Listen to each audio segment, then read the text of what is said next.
Здравствуйте, в эфире информационный выпуск Амшик Шара. Сегодня в программе: для улучшения качества издания газет правительство закупило печатный станок для редакции газет «Апсны» и «Республика Абхазия». Пресс-тур по Абхазии ТПП Республики организовала для российских журналистов поездку по нашей стране. Диагнозный приговор: в республиканской больнице открыта школа диабета. Президент Рауль Хаджимба принял участие в еженедельном совещании Кабинета министров в Республике Абхазия. Глава государства дал высокую оценку 6-му российско-абхазскому деловому форуму, состоявшемуся в Сухуме 13 ноября, и поблагодарил абхазских участников форума за активную работу. В то же время Рауль Хаджимба подчеркнул, что возможности районов Абхазии не были представлены на форуме в необходимом объеме. В ходе совещания министр финансов Амра Кваранзе доложила президенту о готовности своего ведомства представить проект государственного бюджета на 2016 год и внебюджетных государственных программ на ближайшем расширенном заседании Кабинета министров. Рауль Хаджимба подчеркнул, что основным приоритетом главного финансового документа страны станет переориентация экономической политики на задействование внутренних резервов и использование средств российской финансовой помощи для развития реального сектора экономики. Глава государства также поднял вопрос о недопустимости незаконного ношения оружия и поручил министру внутренних дел Леониду Дзапшеву принимать по отношению к соответствующей категории граждан меры в рамках действующего законодательства. Президент обратил внимание министра внутренних дел на необходимость применения принципиального и равного подхода к нарушителям правил дорожного движения. Вне зависимости от того, какую должность занимает нарушитель, правила дорожного движения едины для всех, подчеркнул Рауль Хаджимба. Уже завтра состоится расширенное заседание Кабинета министров, на повестке дня которого один вопрос – государственный бюджет республики на 2016 год. На днях в столицу республики был доставлен печатный станок для редакции газет «Апсны» и «Республика Абхазия». Новое оборудование намного улучшит качество центральных газет. Все расходы для приобретения станка оплатило государство. Мы обратились к президенту Раулю Джумповичу Хаджимба с просьбой помочь наконец-то, чтобы получить более-менее сносный станок. Он пошел навстречу, и вот сейчас перед Новым годом у нас появилась возможность закупить, правда, БУ, но более-менее в хорошем состоянии. И будем надеяться, что газета и «Апсны», и «Республика Абхазия» будут выходить в каком-то другом формате и более-менее похожи на государственные газеты. Государство выделило нам 3 миллиона рублей, и вот за 3 миллиона мы БУ приобрели, потому что более свежие или вообще новые, они стоят неимоверные деньги. Ну, мы понимаем, что в данный момент государство не может сделать. Будем надеяться, что в дальнейшем будем работать на новом оборудовании, цифровом, и печатать намного лучше. Российские журналисты об экономическом потенциале Абхазии. С сегодняшнего дня начинают работу журналисты ведущих СМИ Нижнего Новгорода, Владимирской области и Республики Мордовии. Пятидневный пресс-тур организован Торгово-промышленной палатой Абхазии. Подробности расскажет Асида Малия. Информационное агентство «Время Н», телеканал ННТВ, газета «Владимирские ведомости». Журналисты этих ведущих СМИ Приволжского федерального округа проведут 5 дней в Абхазии. Как признаются наши коллеги, они с большим удовольствием совместят работу и отдых, ведь шанс побывать в теплых субтропиках выдается редко. Президент Торгово-промышленной палаты республики Геннадий Гагуля отметил, что в разработанной программе для пресс-тура также предусмотрены и официальные посещения Апатхи, где гости смогут испробовать вкус национальной кухни. В общем, важно создать все условия, чтобы гости в полной мере смогли окунуться в местную атмосферу. Иногда можно многое услышать, но легче и лучше один раз увидеть. Рады вам представить всю возможную информацию об Абхазии. Эти 4-5 дней, которые вы будете здесь, мы постараемся показать вам не потемкинские деревни, которые когда-то где-то изображают, а мы покажем Абхазию такой, как она есть. Приволжский федеральный округ – один из самых развитых регионов России. По словам почетного консула и представителя ТПП Абхазии в Нижнем Новгороде Владимира Литвинчука, несмотря на санкции, регион продолжает развиваться и наращивать связи с Абхазией. Мы хотели бы, чтобы наши представители средств массовой информации донесли до деловых кругов, до руководства те условия и возможности, которые должны обеспечить развитие Республики Абхазия как стратегического партнера вот здесь, вот в Южном Причерноморье, Российской Федерации. Журналисты, в свою очередь, задали несколько вопросов Геннадию Гагуле о нынешней ситуации в сфере сельского хозяйства, объемах сельхозпродукции и существующих возможностях по их переработке. Также речь шла о туристической отрасли. Эти и другие вопросы экономической сферы республики являются одними из приоритетных в плане сотрудничества. Журналисты надеются на плодотворную работу. Проблема инвестиций, она ведь для регионов России очень актуальна. И каждый регион борется за инвесторов тоже, потому что и Нижний Новгород, и Владимир, и Мордовия, и все другие области Российской Федерации тоже хотят привлекать и иностранных инвесторов, и инвесторов московских, санкт-петербургских и так далее.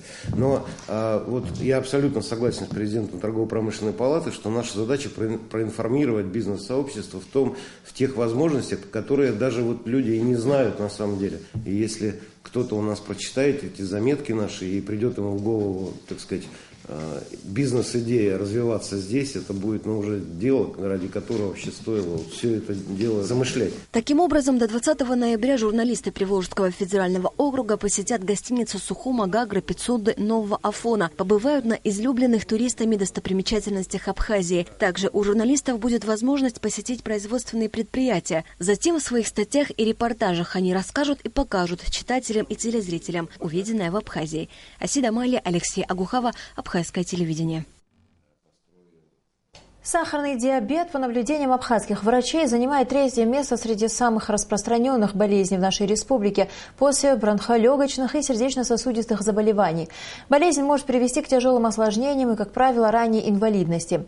14 ноября считается днем борьбы с диабетом. В республиканской больнице к этому дню открыли школу диабета, где врачи обучают больных с сахарным диабетом правилам рационального питания и самоконтроля. На первых занятиях побывали и наши корреспонденты. Репортаж на Аллы Мукба. При заболевании сахарный диабет кушать можно и нужно. То есть ни в коем случае голодать пациент не должен. Сахарный диабет – это эндокринное заболевание, характеризующееся повышением уровня сахара в крови вследствие дефицита инсулина, гормона поджелудочной железы. Количество людей, страдающих этим недугом, увеличивается в нашей республике с каждым годом. У меня на нервной почве это. Приобретенное. Осложнение это может на все дать, такая болезнь. Вот на ноги, например, может дать. Желательно не раниться, раны плохо заживают.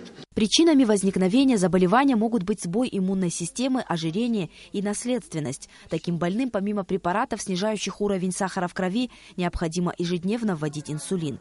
Кроме того, правильное питание и точное выполнение рекомендаций врача может значительно снизить риск развития осложнений заболевания. В республиканской больнице для стационарных больных по инициативе врачей-эндокринологов начала работу школа диабета, где врачи рассказывают о том, как научиться жить с диагнозом сахарный диабет. Занятия проводятся бесплатно раз в месяц в течение 6 дней. В Европе ее называют не болезнью, а образом жизни. И больной должен осознать, что в принципе с этим можно жить. Просто мы привыкаем к одной пище и думаем, если ее не будет в нашем рационе, то жизнь на этом заканчивается. На самом деле есть тоже очень вкусные блюда, которые более полезнее не только больным сахарным диабетом, а вообще обычным людям. Сахарный диабет – это не приговор. При соблюдении рекомендаций врачей жить с этим недугом можно полноценной жизнью. Людям, страдающим сахарным диабетом, полезны физические упражнения. Лечебную роль оказывает и снижение веса у пациентов с ожирением. Но главное при всех стандартах лечения на первом месте – диета. Наала Мукба, Беслан Джинджолия, Абхазское телевидение. Сегодня новое поколение представляет Абхазию за ее пределами не только на различных молодежных форумах, но и на фестивалях красоты. Команда сухумской студии New Fantasy вернулась с призовым местом из города Волгограда. Фестиваль под названием «Красота на Волге» проходил на площадке выставочного центра «Волгоград-Экспо» с 5 по 7 ноября, где Абхазия была представлена во всей своей красе. Репортаж Ренаты Шакая. Ежегодно фестиваль «Красота на Волге» собирает сотни участников и тысячи гостей, способных не только понять и оценить прекрасное, но и передать окружающим свое видение удивительного мира человеческой красоты в новаторском оформлении. Красоту, модели, мастерство участников фестиваля, конкурсантов оценивало компетентное жюри под руководством специалистов индустрии красоты российского и международного уровней. В рамках фестиваля прошла 1/4 чемпионата России по парикмахерскому искусству, декоративной косметике, нейл-дизайну. 5-й открытый чемпионат за кубок командного первенства лучших визажистов и стилистов, в котором приняли участие представители Абхазии. Домашнее задание у нас тема была «Эпоха стиля». Ну, мы решили с девочками, почему-то нам в голову пришла Мерлин Монро. Мы создавали ее образ, у нас тоже получилось потрясающе. То есть все видели, когда этот образ, девочку Вику Абба в этом образе фотографировали, сделали комплименты, очень много удивлялись. Также Элвис Пресли. Элвис Пресли был мой сыночек Леонард Зонтаря. Он нас в очередной раз не подвел, а только радовал. Участвовало 7 команд с разных городов России. Команды были очень сильными, то есть конкурировать с ними было довольно-таки нелегко.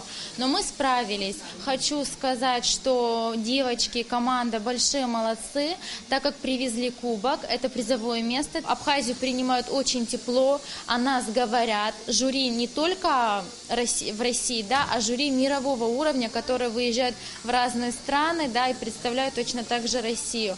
Нас очень хвалят и ждут. В этом году своеобразным ноу-хау выставочного центра «Волгоград-Экспо» в области конкурсного движения стал открытый чемпионат за кубок салонного первенства «Бьюти Ринг». Состязание уникальное в своем роде и аналогов в России не имеет. Ведь за победу здесь сражаются не отдельные специалисты, а целая команда салона красоты, состоящая из парикмахера-стилиста, нейл-дизайнера. Мне было очень интересно соревноваться и участвовать с другими командами, которые очень сильные, подготовленные. Я считаю, для каждого мастера это необходимо, то есть в целях повышения квалификации. Участвовать в подобных мероприятиях – это очень интересно, и я думаю, что каждому мастеру все-таки надо задуматься, чтобы выходить на новый уровень и показывать нашу Абхазию во всех странах. На конкурс Beauty Ring 2015 первым заданием было в режиме реального времени создать модный образ в стиле Smart Casual. Тема – элегантная повседневность, пятничный стиль. Вторым заданием из предыдущего образа всего лишь за 10 минут необходимо было сделать трансформацию из повседневного офисного стиля в свободно-выходной. Салон New Fantasy пригласил меня на этот конкурс. Я не смогла отказаться от такого предложения, и мне было очень приятно. Естественно, я согласилась и приняла участие. Хочу сказать большое спасибо Нане Анчабадзе, то, что она мне помогла выбрать такой образ и подобрала мне мой стиль. Образ Мерлин Монро было не так уж и легко передать и показать, но я придала этому много усилий, постаралась, чтобы не подвести в первую очередь свою команду. Эмоции просто переполнялись, и было немного страшно, конечно, но я собралась.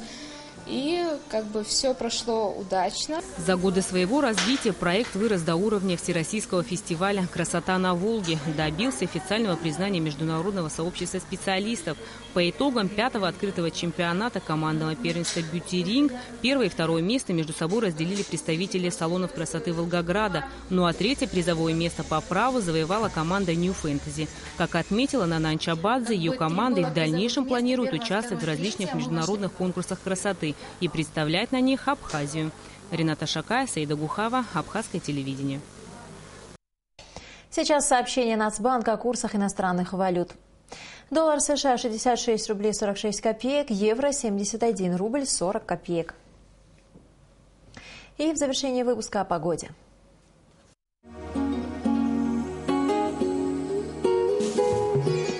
По сообщению гидрометеослужбы, завтра в Абхазии ожидается облачность с прояснениями, ночью и утром ливневый дождь. Днем осадки прекратятся. В горах снег. Температура воздуха ночью 5-7, днем 11-13 градусов.